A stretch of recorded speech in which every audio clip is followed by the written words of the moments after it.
Hello বন্ধুরা, good evening সকলকে। সকলে কেমন আছো? আশা করি সবাই ভালো আছো, সুস্থ আছো। আমিও ভালো আছি। তো ঘুম থেকে উঠে বাবু একটু ঘ্যান ঘ্যান করছিল যে ছাদে যাবে, বায়না করছিল। তো সেই জন্য ভাবলাম যাই ছাদ থেকে একটু ঘুরে আসি আর তোমাদের সাথেও আমাদের ছাদটা একটু শেয়ার করে দেবো।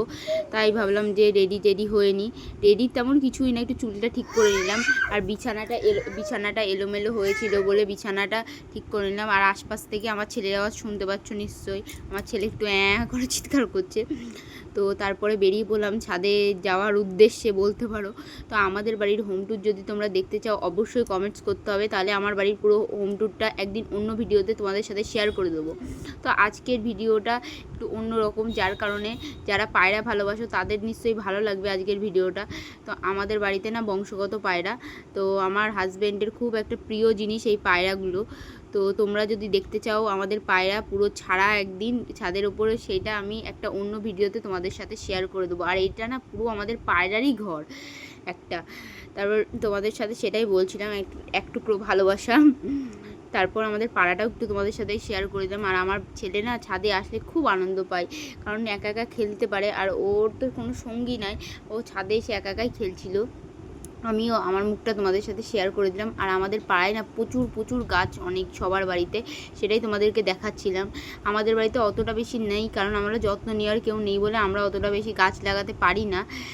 আর এই যে আমাদের পতাকা, সেটাও তোমাদের সাথে দেখিয়ে দিলাম। তারপর সন্ধে হতে চললো বলে নিচে নেমে গেলাম জামা কাপড় তুলে। তো জামা কাপড়গুলো ভাঁজ করবো। আমি না খুব ল্যাথ করে আছি, একবারে অনেক জামা কাপড় হয় তখন আমি ভাঁজ করি, কারণ আমার খুব বিরক্ত লাগে ভাঁজ করতে।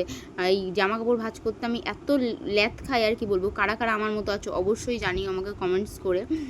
আর যার যার জামা কাপড় তার আলমারিতে রেখে দিতে হবে। এই যে এইগুলো আমার, এটা আমার বরের, এটা বিছানা চাদর, আর এটা আমার ছেলের। দেখো ছেলের কতগুলো, দেখো ছেলের আর আমার বরের কতগুলো।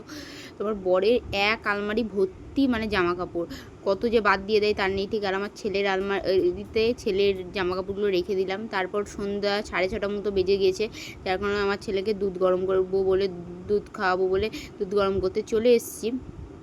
তো তার মাঝখানে একটা ঘটনাও ঘটে গেছে, সেটা হচ্ছে আমার হাত পুড়ে গেছে একটু।